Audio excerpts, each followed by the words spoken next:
The siren was still echoing when my hand slipped into the pocket of the fallen suspect.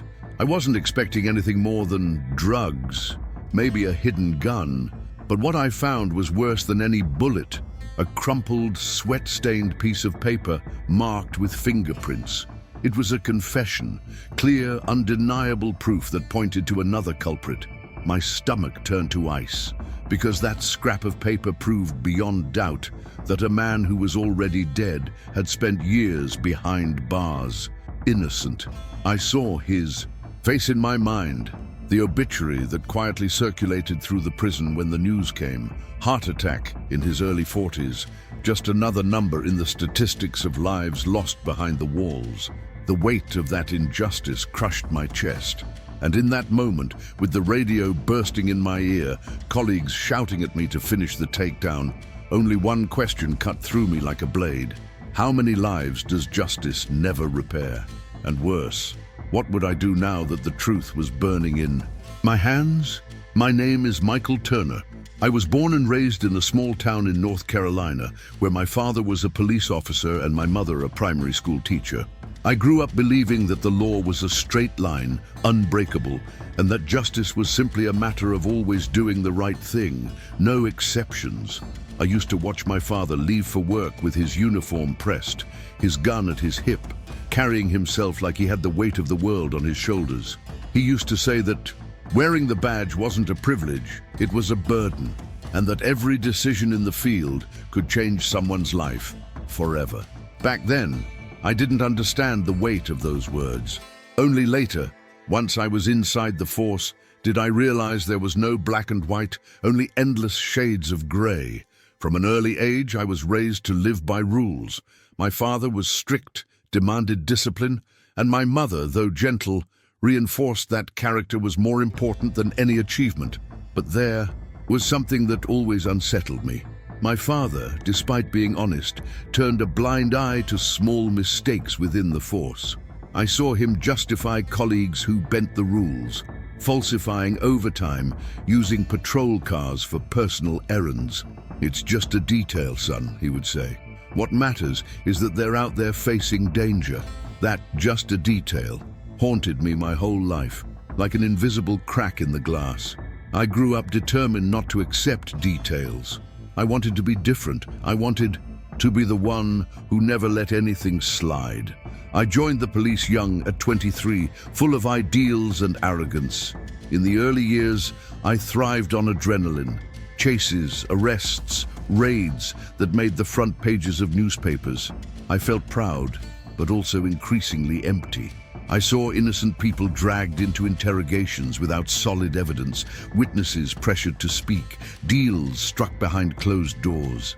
And the higher I climbed in rank, the more I understood that the justice I served was often just a theater stage for the public to believe. Behind the curtain, mistakes piled up in case files, and lives were lost without anyone ever looking back. I myself took part in cases that still haunt me.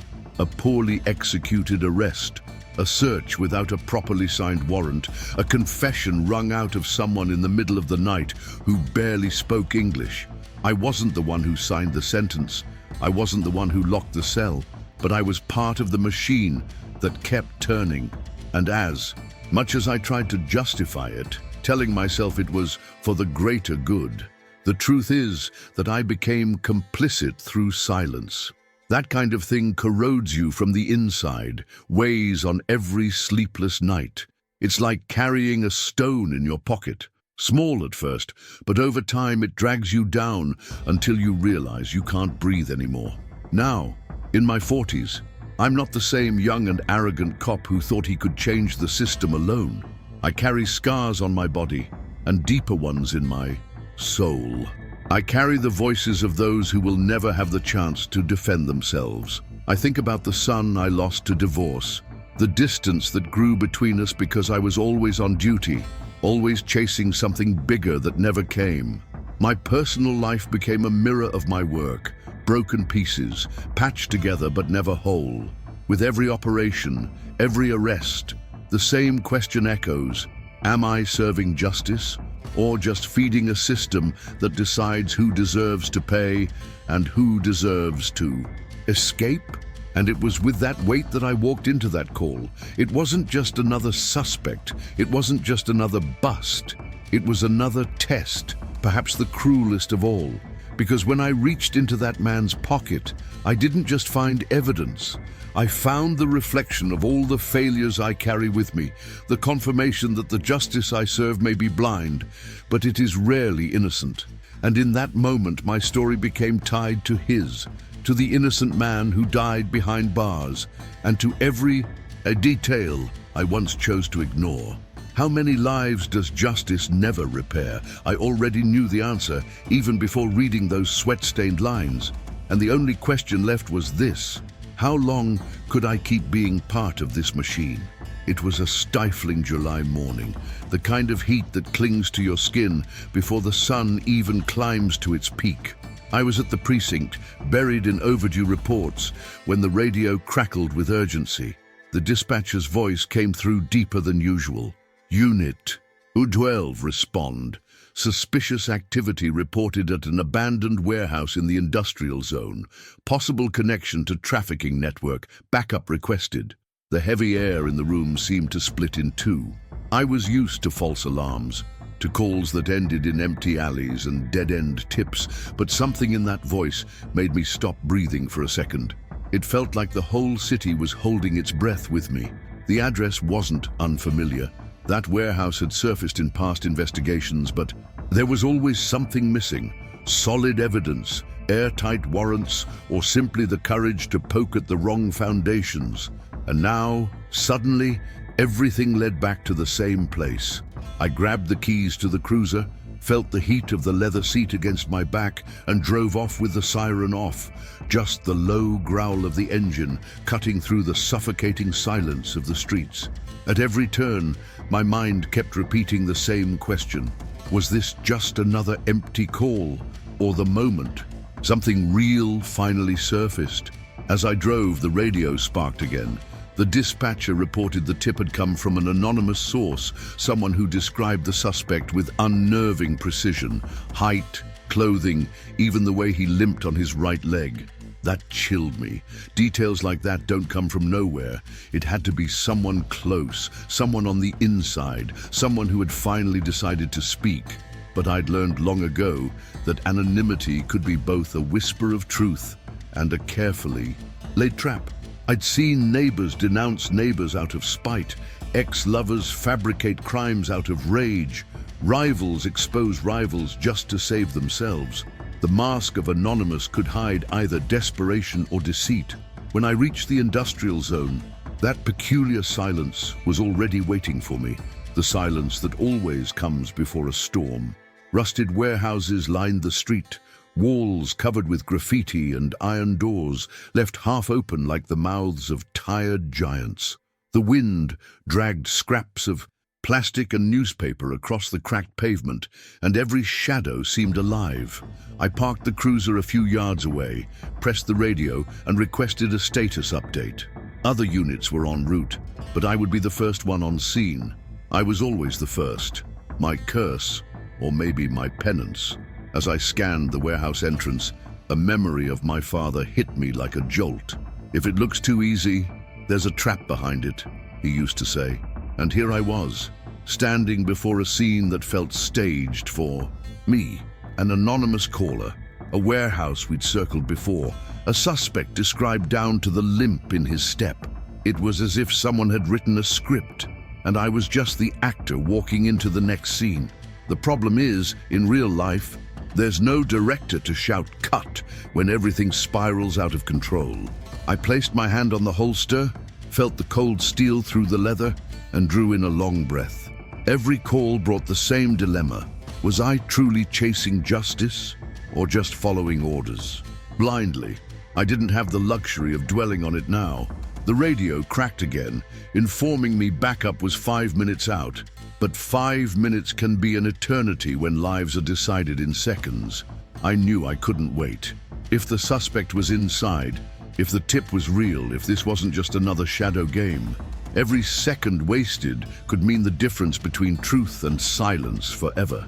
So it was in that state, caught between instinct and reason, between discipline and guilt, that I pushed the iron door open and heard its screech echo like a scream in the emptiness. The smell of rust, dust, and something faintly human, sweat, maybe dried blood, hit me hard. And right then, I knew this call was not like the others. Something larger was waiting inside. Something that would not only change the course of the case, but the course of my own life. The warehouse loomed before me like an open scar on the forgotten industrial landscape of the city. The peeling walls, covered in rust and old graffiti, seemed to scream stories of abandonment. The shattered windows reflected the dim morning light like dead eyes, watching me as I drew closer. The asphalt around it was cracked, weeds breaking through the fissures, and every step I took sounded too loud, as if the whole street were listening. The place felt hostile to life, as though it rejected witnesses. And yet, there I was, alone, the first one on the scene, with heavy breath and a heart pounding in the rhythm of a siren only I could. Here inside my head, I stopped in front of the main door, a rusted sign lying on the ground still bearing the faint remains of letters, maybe the name of the business that once operated there. The smell was unmistakable. Mold, iron, and that acrid trace of damp wood mixed with human sweat, as if someone had been hiding inside for nights. The wind nudged the iron door slightly, making it creak like a lament. I laid my hand on it and felt the cold seep through the glove, as though the structure itself had been dead for decades. It was the kind of setting that always heralds tragedy. I can't explain why, but I had learned to trust that instinct, that knot in the stomach that precedes the inevitable. I scanned my surroundings, searching for movement. A crow landed on the broken roof and croaked sharply, the sound echoing like an omen. Somewhere in the distance, a dog barked, cutting through the dense silence like a knife. No cars, no workers, no witnesses, just me, the building, and the secret breathing behind those walls. I adjusted my vest, checked my pistol for the third time, and pressed the radio on my shoulder, reporting my position. The dispatcher answered with a simple copy and confirmed the team was almost there. But almost was an eternity when standing at the edge of the unknown. I knew I couldn't wait. I advanced a few steps, each one heavier than the last. The ground was littered with shards of glass, crushed cans, and old papers skittering in the wind. Everything felt abandoned in haste, as if someone had dropped everything and vanished, leaving only traces behind. The light that filtered through the cracks painted distorted shadows that danced across the walls. At every flicker, I felt eyes on me, watching from the dark. Sweat ran down my neck, not only from the suffocating heat, but from the certainty that I wasn't alone. I moved along the right side of the building, where a fallen gate allowed a partial view inside. I crouched, peering through the gap, and saw wooden crates stacked high, some pried open, spilling old clothes and scattered papers.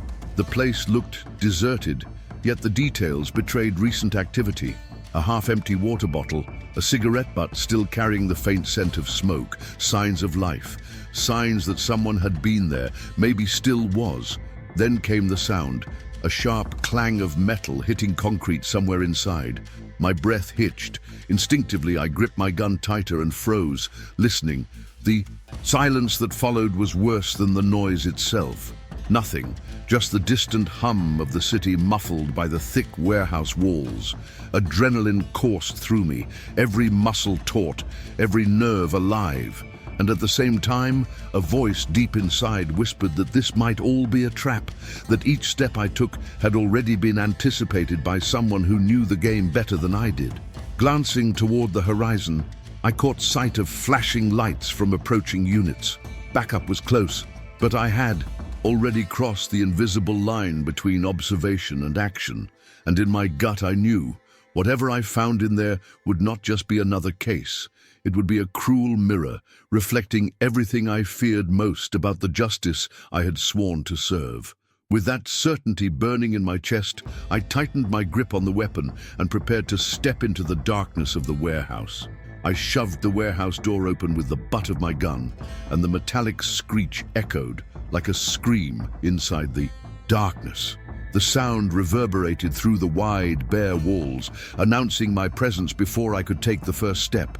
With every inch the door opened, the stench of rust, sweat, and burned oil grew stronger, filling my lungs like poison. The place was vast, yet suffocating. Concrete pillars held up the high ceiling, and between them, piles of wooden crates and stacks of metal scraps created improvised corridors, as if someone had built a maze to slow down or confuse anyone daring to enter. My boots thudded against the concrete, the sound bouncing off into the void, blending with the faint drip of water leaking from a broken pipe somewhere in the distance.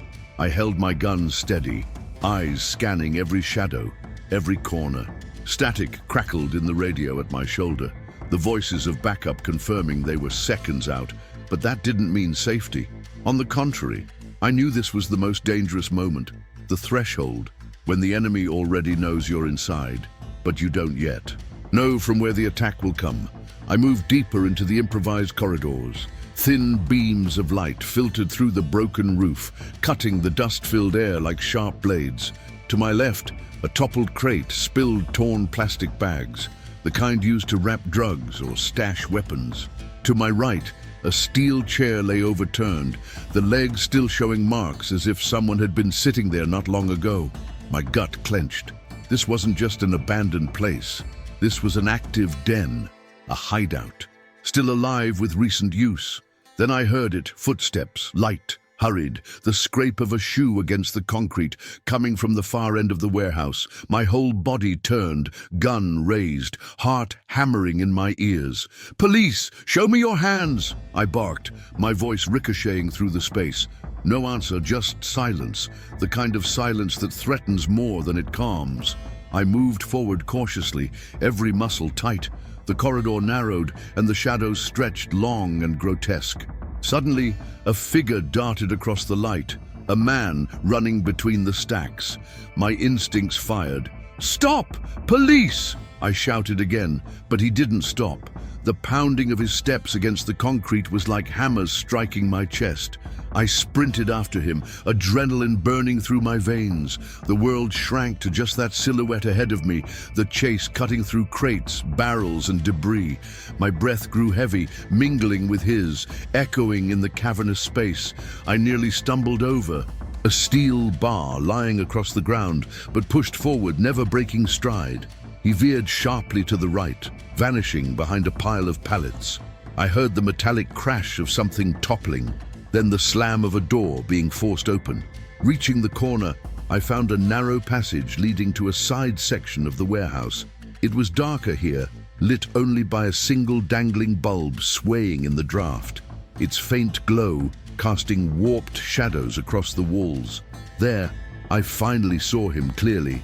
Plain clothes, a sweat-soaked t-shirt, an oversized jacket that hung awkwardly from his frame. His eyes burned with the wild gaze of a cornered animal, rage and fear in equal measure. His right hand slipped toward his jacket, and in that instant, training took over. "Hands up now!" I yelled, finger already pressing against the trigger. Time stretched thin, every second dragging into eternity. He froze, his eyes locked on mine, the bulb above us swinging like a pendulum counting down. Sirens. Outside flared brighter red and blue lights, cutting through the broken windows and spilling across the walls. Slowly, he raised his hands, but not before something slipped from his pocket. A metallic thud hit the concrete. Not a weapon, not drugs. An envelope, crumpled, sweat-stained, falling right between us. My team stormed in through the main entrance then, guns drawn, voices barking orders that filled the air. But my focus stayed fixed on that envelope, lying at my feet. Something told me. It wasn't just evidence against him. It was bigger, heavier, something aimed directly at me. And right there, I realized the action hadn't just intensified. It was about to shatter everything I thought I knew about what it meant to be a cop. The moment that envelope hit the ground echoed in my mind like a silent explosion. It wasn't just a piece of paper, not just another scrap of evidence dropped in the middle of the chase. Something inside me knew instinctively that this detail carried more weight than any weapon seized or confession coerced. My teammates swarmed the suspect, pinned him to the floor, voices overlapping with commands and shouts. But I didn't hear them. For me, the world had narrowed to the sound of that envelope striking the concrete. I crouched down and picked it up, damp with sweat, crumpled, its edges fraying from being folded and unfolded too many times. My gloves squeaked against the moist paper. The smell of cheap tobacco clung to it, mixed with human sweat, making the object even more unsettling. I tore open the side carefully, even as my pulse begged me to rush. Inside were a few handwritten pages, scribbled in nervous, uneven strokes, sloppy but readable. What I read made my stomach plummet, as if I'd been dropped from a building. It was a confession signed, dated, and written in detail about a crime I remembered all too well. An armed robbery that ended in murder years ago in a convenience store. The case had been splashed across every headline in the city. At the time, there had been public outrage, the media circling like vultures, politicians demanding swift justice, and the police delivered. We arrested a man, a father with minor priors, fingered by shaky witnesses who were pressured, intimidated, exhausted into recognition. His name was Henry Wallace. I remembered him clearly because I was one of the officers who signed part of the report that backed up his arrest. As I read through those jagged lines, the details cut me like blades. Specifics that only the true culprit could have known. The color of the victim's shirt, the exact moment the alarm went off, the little baseball keychain that had fallen on the counter. None of that had been reported in the press. No one outside the crime scene could have described it. And there, scrawled at the bottom, was a trembling signature, not Wallace's. The name belonged to the man now cuffed on the floor, screaming his innocence to anyone who would listen. My mouth went dry. My chest tightened as if a vice had clamped down on me. Wallace was dead. I remembered the death notice that had floated around the precinct. Heart attack in a stifling cell, barely past 40. I remembered reading it over breakfast, suddenly unable to swallow the last bite of bread. I thought of his face when he stood trial, shouting, "I didn't do it," his voice drowned out by the clinking of chains. I thought of how coldly we all moved on, treating it as just another box. Checked, another case closed. Now in my hands was proof he hadn't just been innocent. He'd died branded with another man's guilt. He'd died bearing shame, humiliation, and the weight of being forgotten by the very system that should have protected him. And me, even if I hadn't pulled the trigger, even if I hadn't slammed the cell door shut, I was part of it. I signed reports. I upheld fragile testimonies. I let shaky details slide because there was pressure to deliver an answer, to satisfy the roar of the crowd. My hands trembled as I read. The letters blurred through the fog of adrenaline and guilt. I wanted to scream, to tear those pages apart, to go back in time and tell myself, look closer, ask harder questions, don't accept what doesn't add up. But time doesn't forgive, it doesn't rewind. What I held wasn't just evidence, it was an indictment of the system, of my colleagues, of myself. I looked at the men around me, still shouting, still scanning the warehouse, still congratulating themselves for a clean takedown. None of them had any idea what I was holding. To them, this was just another bust, another win chalked up on the board. But to me, it was a sentence. It was Henry Wallace's voice rising from the grave, asking why nobody listened, why nobody saved him. At that moment, I understood something I'd never truly grasped before. Violence isn't only the crack of a gunshot or the spill of blood on the floor. Violence is silence. Violence is negligence. Violence is the rush to close a case just to feed the headlines. It's allowing a man to die believing the truth didn't matter. And with that envelope in my hands, I knew the greatest prison wasn't built of concrete walls or steel bars. It was my own conscience. And from this one, there would be no escape. I stood there with that envelope in my hands, and it felt heavier than the entire warehouse around me. The noise of my colleagues shouting, the suspect cursing on the floor, the crackle of the radio on my shoulder. It all faded into the background, muffled, like I was underwater. The only thing echoing in my head was a phrase I had repeated countless times. The law is the line that separates order from chaos. But what happens when the law itself fails? When we, the so-called guardians of that line, are the ones pushing innocent men into the abyss? My throat tightened, my heartbeat uneven. I wanted to believe Wallace had been an isolated mistake, a tragic exception in a sea of successes, but my memory wouldn't let me. I remembered other cases, other arrests, other confessions ripped out in the dead of night.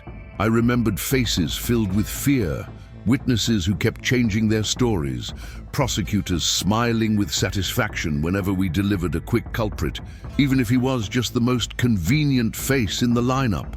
How many Wallaces had there been? How many had died quietly, buried by paperwork and silence? I felt split in two.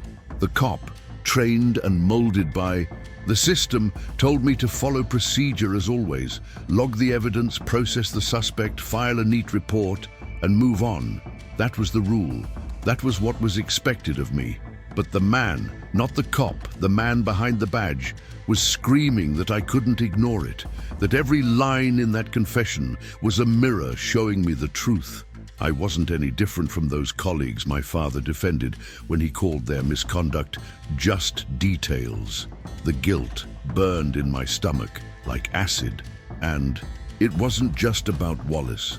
It was about my son, the one I lost to divorce because I spent more nights chasing cases than being a father. It was about the years I convinced myself that pushing reports forward, turning a blind eye, was simply part of the job. I used to tell myself I was serving justice, but the truth is, I was serving fear. Fear of confronting a system bigger than me. Fear of being crushed by gears that don't stop just because one man dares to question them. While my colleagues celebrated another successful arrest, I felt myself shrinking inside. Some asked if I was okay, but I just nodded. How could I explain? How could I tell them that what I held wasn't just evidence, but a confession that rewrote an entire story? That I had blood on my hands, even if I never fired a bullet at Wallace. I wanted to believe redemption was still possible, that by handing over those pages, Wallace's name could be cleared, his memory at least restored, his family given the truth they were denied. But the crueler voice inside me whispered, "What good does it do? The man is dead. No confession brings back the years he lost. No proof brings him back to life. Justice always comes too late for the dead." And there lay the true dilemma. If I turned in the confession, I wouldn't just expose one wrongful conviction. I'd tear open the rot festering inside the system, the police, the prosecutors, maybe even my own career. I'd place myself under the same spotlight. But if I hid it, if I buried that envelope as if it had never existed, no one would ever know. The system would keep humming along. The facade of justice served would remain intact. But then the knife twisted in me with a question I couldn't escape. Who would I be if I chose silence? Would I be any different from those who ignored Wallace's pleas in court? Could I ever look at my son again, even from a distance, knowing I once taught him that character is everything, only to lie about my own? The war inside me consumed every thought. Part of me wanted to shout the truth, to throw it in everyone's faces. Another part wanted to burn those pages right there, pretend I never saw them, and keep surviving as I always had. But deep down, I knew no sleep would ever come again if I did that, because once you know, silence becomes complicity. In that warehouse, surrounded by concrete, sirens and shadows, I realized I wasn't just a cop on duty anymore. I was the defendant, standing trial before my own conscience. And no matter which way I turned, I knew one thing for certain: whatever the verdict, there would be no acquittal. I took a deep breath, trying to contain the storm raging inside me. The envelope was still in my hand, heavy as lead, and I could feel the suspect's eyes locked on me even while cuffed to the ground. He didn't speak, but he didn't have to. His look alone was a question carved into my skin. "What are you going to do with this, officer?" Around me, the scene carried on as if it were routine. My colleagues catalogued evidence, secured the perimeter, filled out preliminary notes. To them, it was another successful operation. But for me, that moment was the edge of a cliff.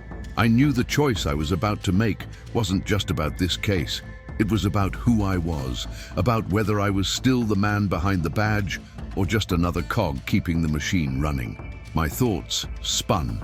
If I reported the confession officially, it would rip open a wound the department wanted. Buried, Wallace would have to be cleared posthumously. That meant admitting the police, we, myself included, had destroyed an innocent man's life.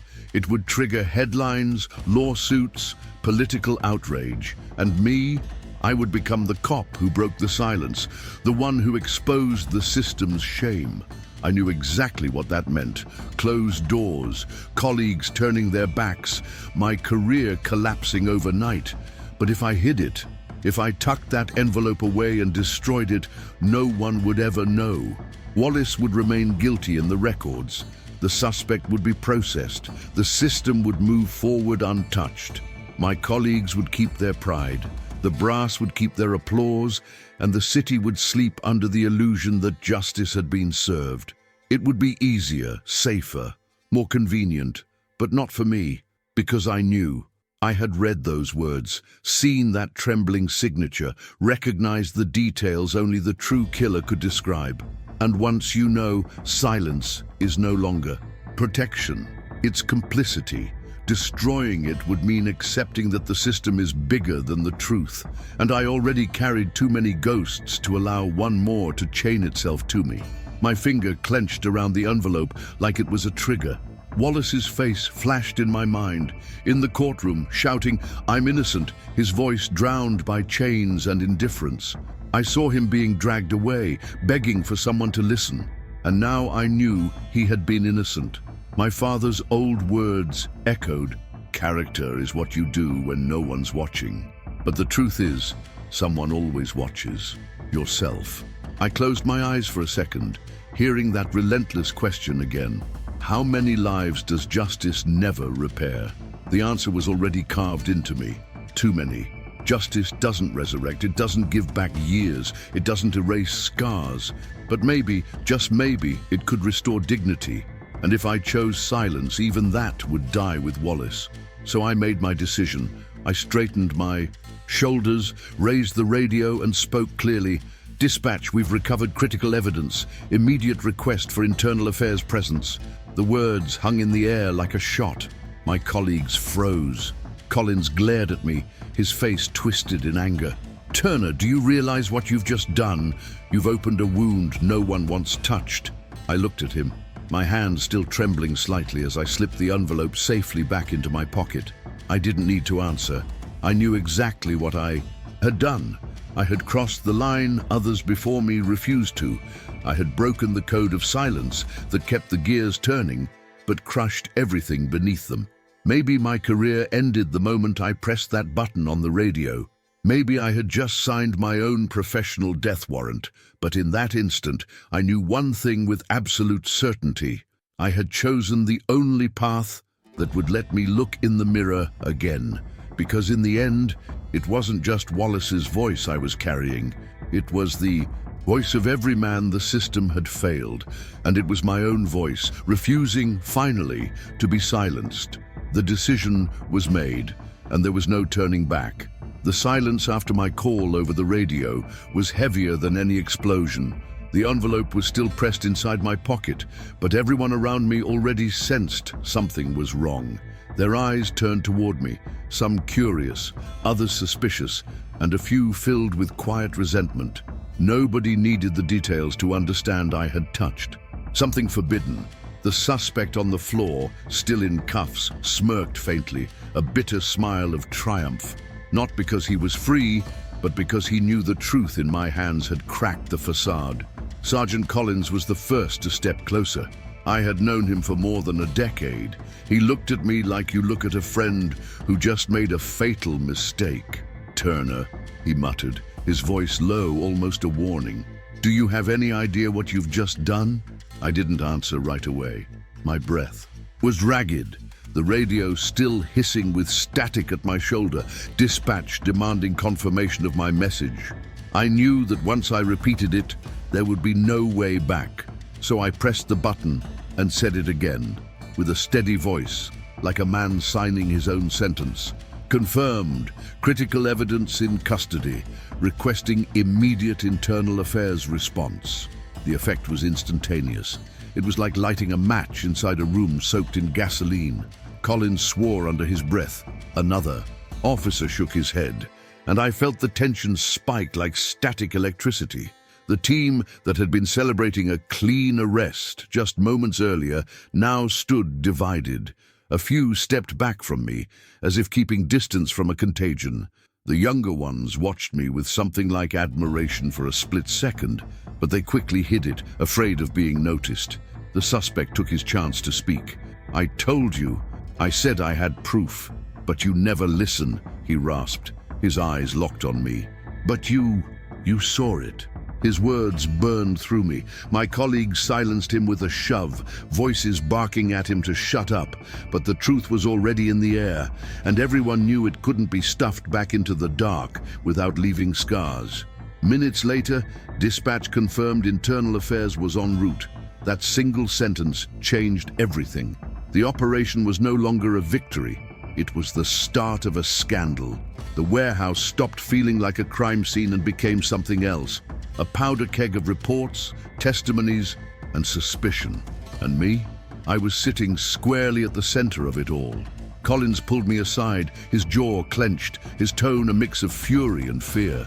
"You just handed them the rope to hang us all, Turner. This isn't just about you. This is about all of us. Do you really want to dig up a dead man's case and ruin everything we've built?" I held his gaze, and for the first time in years, I didn't flinch. "I'd rather carry my own ruin," I said, my voice firm, "than carry another silence." His eyes darkened, but he didn't argue. He just turned away, muttering curses under his breath. From that moment, the atmosphere shifted completely. The radios crackled with new orders: secure the perimeter, preserve the scene, touch nothing until internal affairs arrived. Every move became cautious, every step calculated, as if everyone suddenly realized they were standing on thin ice. The suspect, still on the ground, looked strangely satisfied, not because he was free, but because he had forced the machine to choke. I felt the isolation close in, like a cold fog. No one said it out loud, but I was already marked. I was no longer a partner. I was the leak, the crack in the dam, the man who broke the pact of silence. I'd seen it before happen to others. Now it was happening to me.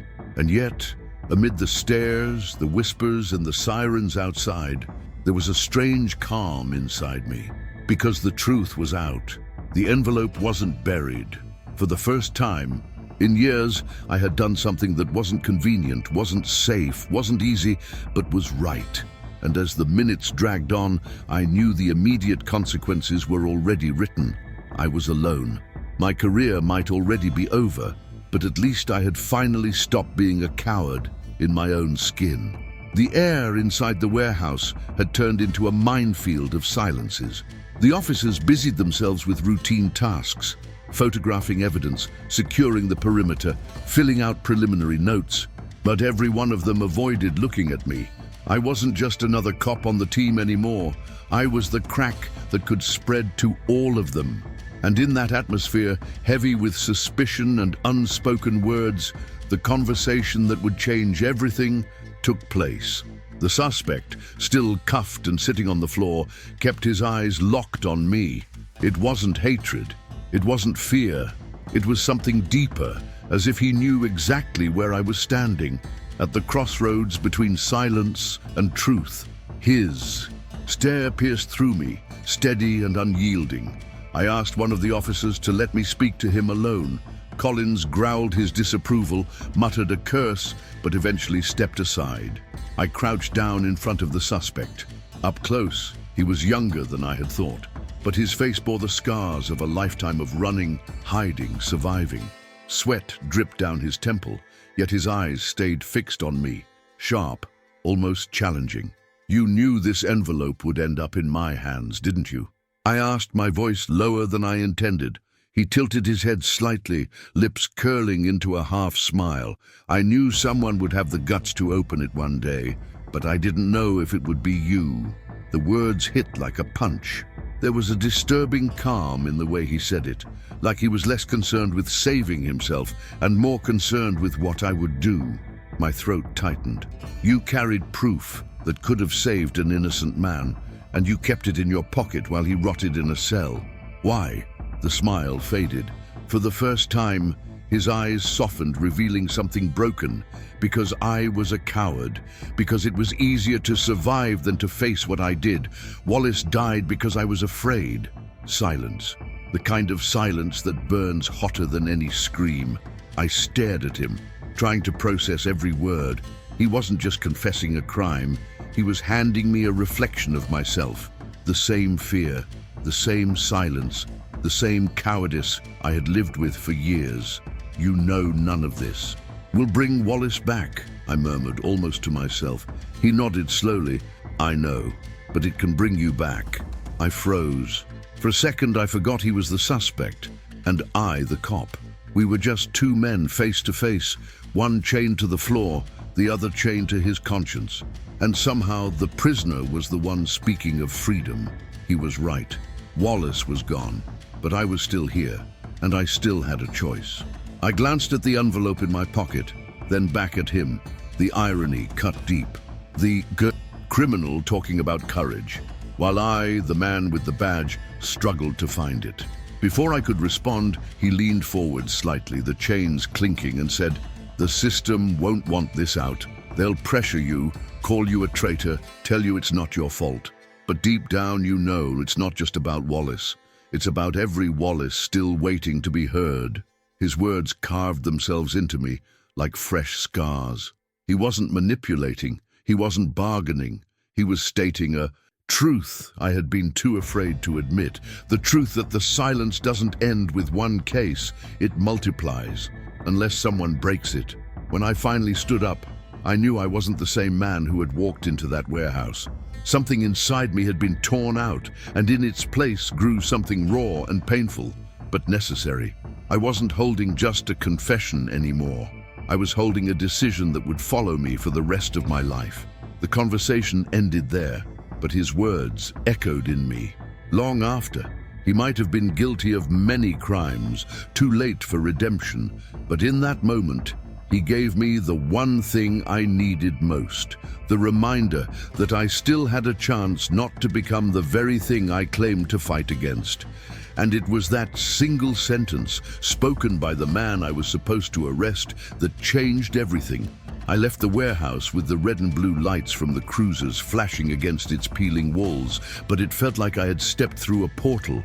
The shouts of commands, the scribbles of notes, the chatter of the radios, it all sounded distant, like I was moving in a world apart. The envelope in my pocket burned as though it were forged from iron. I knew it wasn't just evidence of a crime, it was evidence against myself, against everything I had become in all these years behind the badge.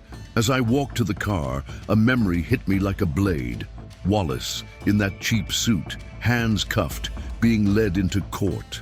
I remembered his voice echoing in the room, shouting, "I'm innocent," but no one cared to hear. I was there, I saw it, and I signed the report that helped keep him caged. Back then, I told myself I was only doing my job. Now I understood. I wasn't serving justice. I was protecting myself. It was easier to believe we had the right man than admit we had condemned someone who wasn't guilty. And that's what eats me alive, realizing that the machine doesn't run on its own. It only works because men like me, day after day, choose not to question, choose not to look closer, choose to stay quiet, and that silence kills. Wallace didn't die because of a bullet, or a knife, or even a heart that gave out too soon. He died because of signatures, paperwork, and decisions like mine. He was killed by bureaucracy, by convenience, by fear.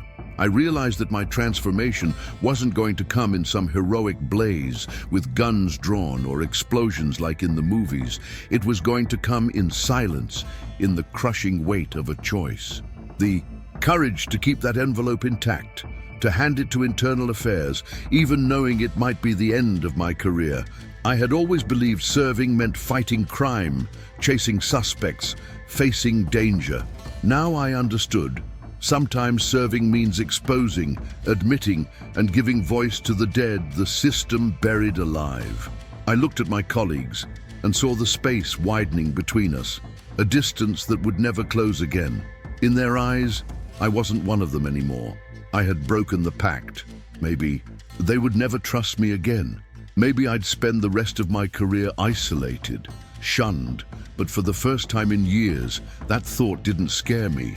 What scared me was the idea of living the same way I had until then, hiding behind the badge while my conscience tried me every night. I thought about my son, how far away he had grown from me, how rare and cold our conversations had become. He had grown up seeing me as absent, always working, always on duty. And when we did talk, I knew my words rang hollow because he could feel it. He could sense the man in front of him wasn't whole anymore. I imagined telling him this story, looking him in the eye and saying, "This time I didn't stay silent." Maybe it wouldn't erase my past failures, but at least it would show him that choice still exists, that it's never too late to try to do the right thing. The transformation struck me like lightning. I could never go back. I couldn't just be another cog in the machine. From that moment on, every arrest, every case file, every report would carry a new weight. I couldn't promise to fix the system, but I could promise never to shut my eyes again, never to let another Wallace slip through my hands without being heard. The man who walked into that warehouse was broken, torn between survival and conscience. The man who walked out was still broken, but now with a decision carved into his soul. I would no longer be complicit in silence. I knew I would pay for it. With my career, maybe. With the little personal life I had left. But there was no other path. Because in the end, the badge weighs less than guilt. And if I had to choose, I would rather carry the loneliness of being rejected by my peers than the invisible blood of another innocent man. That night, standing alone in the glow of the sirens, I understood true transformation isn't about being tougher, stronger, or more respected. It's about being human. And maybe, just maybe, that's the only way to still be worthy of the badge I carry over my heart. The arrival of internal affairs turned the warehouse into an improvised courtroom. Men in dark suits, clipboards in hand, eyes cold and sharp as blades, moved through the scene like silent predators. Every step they took seemed to measure not only the evidence scattered around, but also each one of us. And at the center of their orbit, I knew it was me they were really circling. I handed over the envelope with steady hands, though inside I was trembling. One of the agents opened it slowly, scanning the handwritten pages with a neutral expression that betrayed nothing. But I saw the flicker in his eyes, a quick, restrained glint that told me he understood exactly what he was holding. The atmosphere thickened instantly. My colleagues fell silent. Even the suspect's ragged breathing seemed to fade. Collins came up to me, his jaw clenched, voice low but sharp. "You just dug our graves, Turner," he muttered. "And you'll be the first one in." I didn't argue, just met his eyes and kept quiet, because there was no excuse, no justification that would soften the blow. He was right. I had dug a grave, but it wasn't ours. It was for the silence we had all helped to keep alive, and I knew someone someday had to wield the shovel. Internal Affairs ordered the scene sealed off. No one was to touch anything until the forensic team had finished. The suspect was escorted away under heavy guard, and the confession was logged into the initial report. What had started as a routine bust had now detonated into something far bigger, a scandal in the making. I could almost hear the headlines taking shape. Evidence proves innocence of man who died behind bars. From that moment, everything changed. The camaraderie we shared as a team was gone. My colleagues barely looked at me, moving stiffly, carefully, like every word they spoke might later be twisted against them. I wasn't one of them anymore. I was the crack in the wall, the reminder that the fortress wasn't impenetrable. I was pulled aside for a preliminary statement. I laid out the facts in order, my tone calm, controlled. How I entered the warehouse, how the suspect dropped the envelope, how I opened it and read the confession. Every word carried weight. Every detail had to hold. I knew internal affairs would pick apart each sentence later, but I couldn't afford hesitation. The truth had to be told as cleanly as possible. When I stepped out, night had fallen. Floodlights lit the perimeter, yellow tape flapped in the wind, and patrol cars idled with their lights painting the cracked walls red and blue. The air smelled of rust and dust, but also of something else, the acrid stench of exposed truth. The case was technically wrapped, but I knew in my gut it was just the beginning. Driving back alone, the streets felt emptier than usual. The hum of the engine filled the silence. In the rearview mirror, for a fleeting second, I thought I saw Wallace sitting in the back seat. Not as a ghost, not as a hallucination, but as the weight of my own conscience reminding me of what I had unearthed. For the first time, I felt that maybe, just maybe, I had honored his memory, even if far too late. When I parked in front of my building, I stayed in the car for a long time, hands gripping the wheel. The badge in my pocket felt heavier than ever, and for the first time since I received it, I asked myself if I still deserved it. But I realized then, dignity doesn't mean never. Failing. It means having the courage to face the failure when the truth can no longer be buried. On paper, the operation had ended there. Suspect in custody, evidence logged, report filed. But inside me, the case had only begun. I knew what was waiting. Investigations, retaliation, maybe the collapse of everything I had built. But I also knew this. The truth was out. And as I closed my eyes that night, exhausted, one sentence pulsed in my mind like a final verdict. Justice cannot bring back the dead, but it can still deliver truth. And it was that bitter, unshakable truth that closed the most painful case of my life. The case was closed on paper, but it never closed inside me.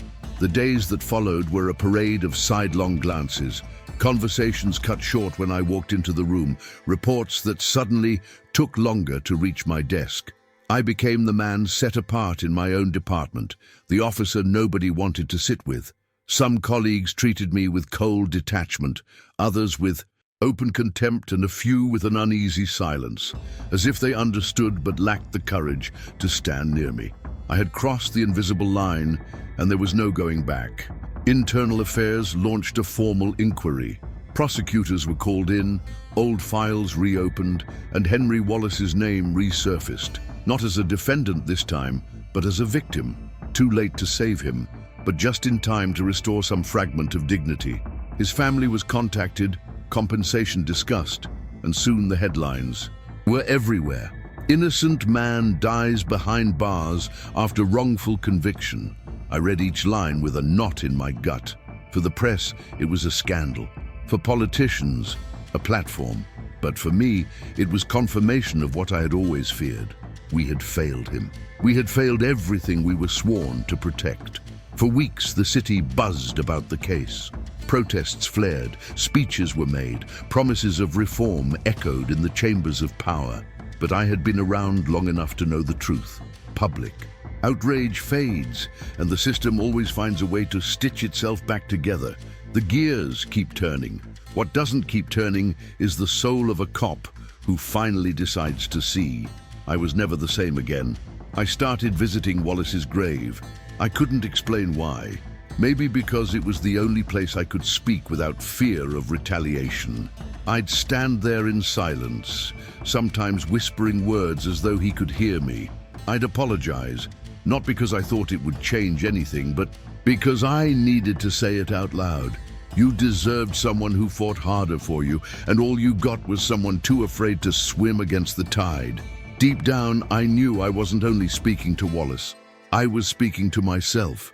To the man I once swore I'd be, and the man I had betrayed time and again, that envelope, those sweat-stained, trembling words became more than evidence. They became my mirror. Every time the thought of tearing them up or pretending they never existed crept into my mind, I reminded myself. Forgetting is repeating. Weeks later, my son called. A short, stiff call, but he was the one who dialed. He asked if I was okay, if what the news was saying was true. I hesitated, then answered honestly, "It's true. I let an innocent man die in prison, and now I'm trying to make it right, in the only way I can." On the other end, silence. Then, just one sentence. "At least you didn't stay quiet this time." That was enough. Enough to give me a strength I didn't know, still had. The final lesson of this story isn't pretty, and it's not comforting. Justice doesn't bring back what it destroys. No confession, no report, no headline will ever bring Henry Wallace back. His heart stopped in a cold cell because me, my colleagues, the entire system, failed him. But what I've learned is this: justice can still keep the next Wallace from being forgotten. And that only happens when someone decides to pay the price of truth. When I look in the mirror now, I still see the cracks, the weight of failures, the sleepless nights. But I also see one decision nobody can take away from me. I didn't stay silent again. No matter the cost, no matter how many doors close, no matter how many backs turn, I won't be complicit in silence anymore. Because in the end, the badge, the medals, the reputation, all of it fades. The only thing that remains is your conscience. And mine, as wounded as it is, needs to believe there's still a purpose in protecting the innocent, even if it's too late for some. How many lives does justice never repair? Too many, maybe most.